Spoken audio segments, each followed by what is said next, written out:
Hello again. Welcome back. Today we're discussing the practical application of your skin tones, how to apply them on the body, and the underlying logic behind them. We discussed in our last video on how to create a skin tone from base colors. In this vid, we're going to be talking about how the actual biology of skin gives us the information on how to actually apply it on our models, and how to make it realistic and engaging. Artists throughout time have struggled quite a lot to get their skin tones down in a realistic manner. This is simply due to the fact that skin is a non-uniform layer that goes on top of bones, muscles, and other bits and pieces of your body that makes it naturally shift and move when light strikes it, and is simply put not something that can be done in a single one-color pot. Apply that and you'll have a piece that looks more like a Barbie doll than an actual human being.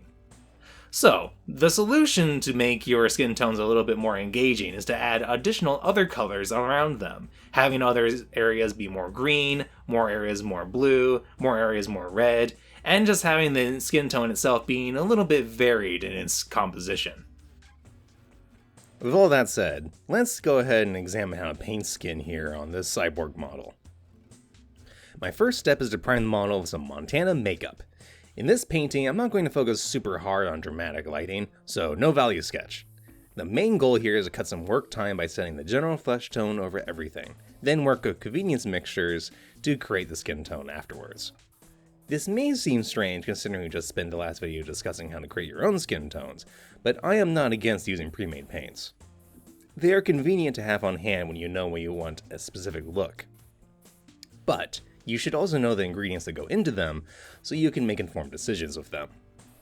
In this case, I want to paint quickly, so I'm going to spend time choosing paints rather than mixing them on my palette. My main goal here is to set basic tone and then modify it later, along with basing all the rest of the colors on the model.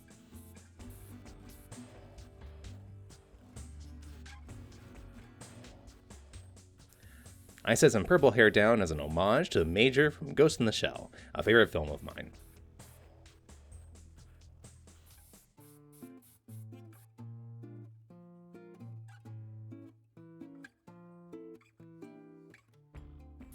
After setting some basic tones down, I set a black base for my metal. For this, I used some Molotov 1-for-All Black, my beloved. I could use any old black, but I specifically want the satin finish of this black for my metals to come through and create some textural contrast to the flesh. To better access the areas I want, I can use a heat gun to soften the resin and move parts out of the way. This won't hurt the model at all, and I can soften the parts later and move them back into place.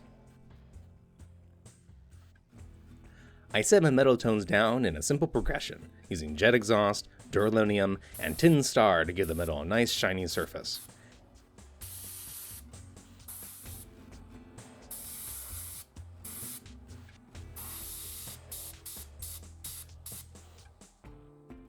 Then use some Payne's Gray ink to help sculpt and shade my lights to better show off the model's volumes.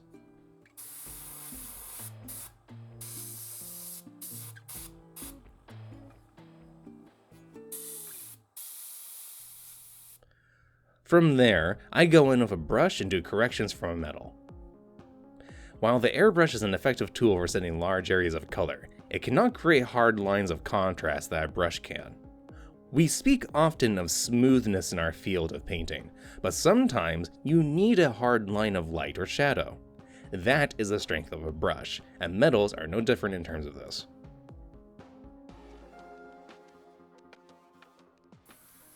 From there, I need to do some corrections on the flesh, as the metal went slightly over my work.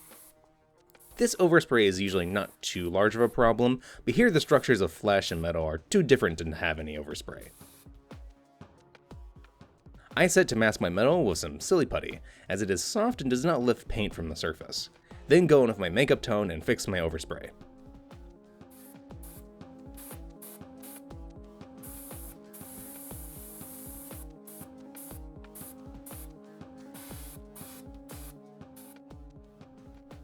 With my flesh set up and fixed, I can now move to making it a bit more nuanced. Most of the time, flesh tones look unnatural because they do not have enough variety to them. The general rule I follow when working on Caucasian skin tones is that green notes will be most visible in shadowed areas of the flesh. Redder skin is present mostly in the midtones, and lighter yellow skin in the lights. The ways people incorporate all this comes in a variety of styles, but this is a good rule to follow. To help making it more natural, you need your flesh to have subtle undertones of various other colors to make it seem more real. So, I begin this kind of work on some reddish flesh, then begin putting some life into the piece. Red, as described before, simulates the musculature and blood in the body, and adds a healthy glow to the piece. We can also use this darker color to create some planes and shadows on the flesh, as areas that turn away from light tend to be redder on flesh tones than ones that face it.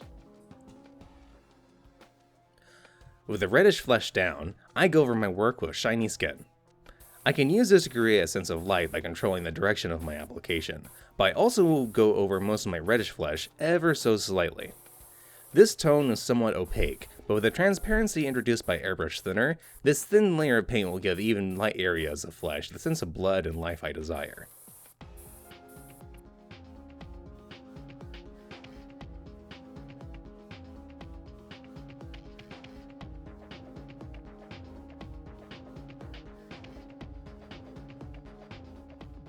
Time for a wet palette.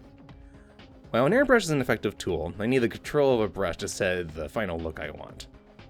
I keep my palette pretty small, only using shiny skin, reddish skin, and violet.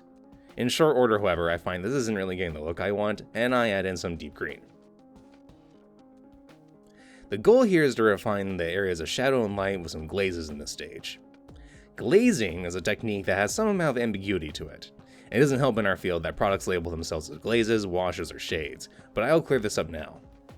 Glazes are paints thinned with either mediums or vehicles. In our case of acrylic paint, the vehicle is water, that increase transparency to create transitions or add richness to a surface. Washes are paints that have liquid consistencies and are meant to overwhelm the surface instead of in recesses to create depth. Shades don't actually exist as an artistic concept and really just product labels for washes. The difference between all of these is really that of technique and application. Glazes can behave as washes, and washes can be used as glazes. For my purpose, I want to use glazing to make the surface soft appearing, as female skin does not have the same distinct contrast as male skin. There is contrast present, but the harshness between light and dark zones is always to a lesser extent and with a smoother transition than men. This reflects the naturally softer skin and higher subcutaneous fat content, making any underlying anatomy have less distinction. However, the behavior of my glazes left some amount of marks, so I use a bit of ink to glaze the surface with my airbrush and remove these visible layers.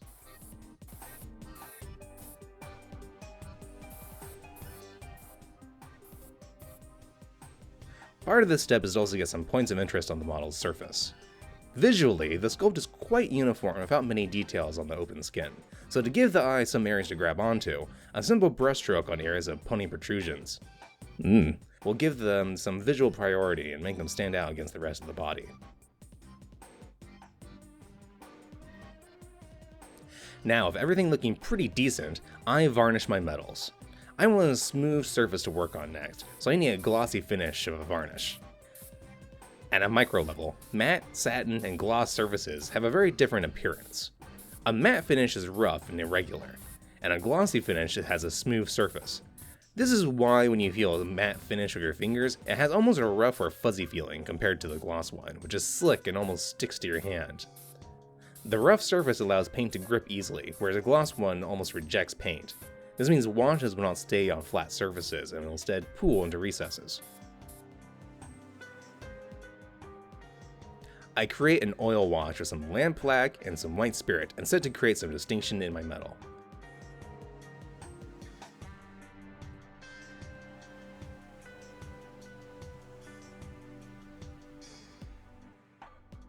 If I want there to be less moisture on the sculpt, I can use a heat gun to dry off the spirit and then go back in. Oil paint, even with this quantity of spirit present, will take upwards of an hour to dry entirely, so there's plenty of time for me to manipulate it. Afterward, I use some tightly wound cotton buds to remove excess wash from the surface and clean up the oil, leaving it in tiny valleys and divots. A quick note on hair. It's best to pretend hair as one singular shape and to highlight it as a glossy surface rather than individual parts. Hair can be hard to understand as it has a lot of visual detail, but if you individually highlight each part, it will quickly turn into a string mop. So it's best to go in with lighting it as a simple shape rather than a collection of distinct strands. Looking to anime and other simplified art styles is a good start, as the hair is a significant styling factor for their characters, and mimicking their methods of lighting and painting hair can lead to good results.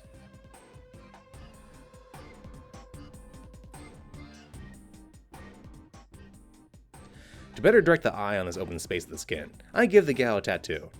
Sometimes I see people applying tattoo effects on their figures, but they look very odd. Most of the time they look exactly as they are, painted onto the figure.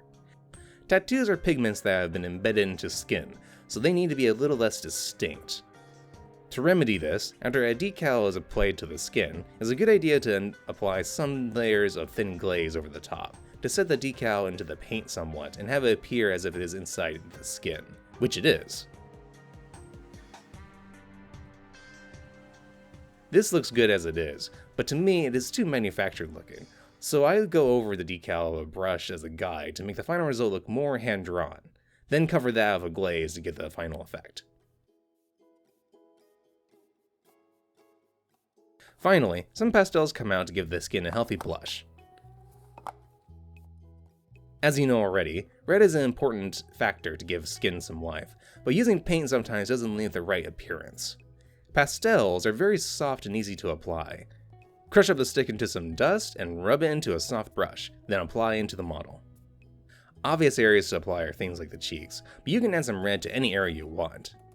The idea is to break up the monotony of the skin in a controlled manner, and with this technique, you have no time pressure and control over the placement of the color, due to the amount of rubbing you have to do for the pastel to stick, and by the fact you can just rub the pigment off of a clean sponge if you make a mistake. With the logic that deep green shadows give a sense of realism, you can also apply deep green to areas where shadows would occur to increase realism as well, but I am not so sure that pastel technique is as good as I thought it was here. The resulting effects made the deepest shadows a bit too matte, and removed their richness. Usually it is a good idea to have shadowed areas a bit more satin and lights matte, as they give some innate contrast to the more important areas, as shadows don't really have anything important to say, whereas the lights really are the more higher focus of a piece. And here's the final result. Not too shabby for around 5 hours of work. As you can see, skin tones don't need to be very challenging to be realistic. With the knowledge of how to create your own skin tones and some of the biology behind their mechanics, you can make your skin-heavy projects realistic and engaging. Additionally, you now have the tools for experimentation and developing style and formulas for your own work. I certainly hope you found this information useful. Skin tones are a difficult subject to get down correctly, and it takes a lot of study to get them into a level that is truly realistic and engaging. But with this info, you'll have enough of the tools to create your own styles, and develop your own methods to get to the endpoints that you desire.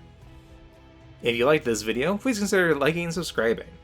You can always ask anything you'd like in the comments down below, and consider checking out my website, where you can see a profile of my work, and perhaps, if you really liked my work, consider getting a commission. Take care, and have a good one.